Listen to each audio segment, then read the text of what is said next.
U dvorani počelo je veliko slavlje. Makedonci su nadjačali vice prvake svijeta. Poljaka je s rekordnih 13 golova uništio Kiro Lazarov. Treću utakmicu zaredom proglašen je igračem utakmice. Ne mogu sada da se odmorimo malo, ne mogu ni misliti, sutra ćemo razmišljati o Njemcima i o Rusima. Ali prije odmora trebalo je i proslaviti. U bazu makedonskih navijača nisu uspjeli ući svi koji su željeli pozdraviti svoje junake.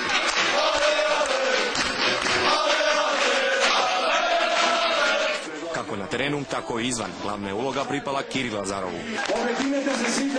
Ljubimac makedonskih navijača s mikrofonom u ruci pokazao se jednako uspješnim kao i s loptom.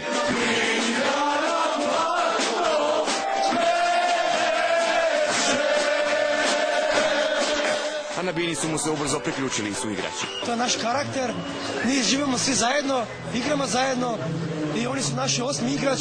A među njima je jedno poznato političko lice. Vasil Tuprukovski u Varaždin je stigao u pravi čas. Ide u drugi krug i ja idem u Zadar za njima. U Zadru je najavljen brod umjesto šatora. Pa najbolje tako sad. Bar da bude na vodi pa ako preživi neko prčiće. A tamo bi moglo doći do bliskog susreta sa Srbijom. Ko će da dođe Srbinu u Zadar? A mi ćemo da plivamo! Ali put do Zadra vodi preko Njemačke i Rusije, a prolaz donosi minimalno jedna pobjeda. Ali uz ovakve navijače sve je moguće. Volimo vas, Hrvatska!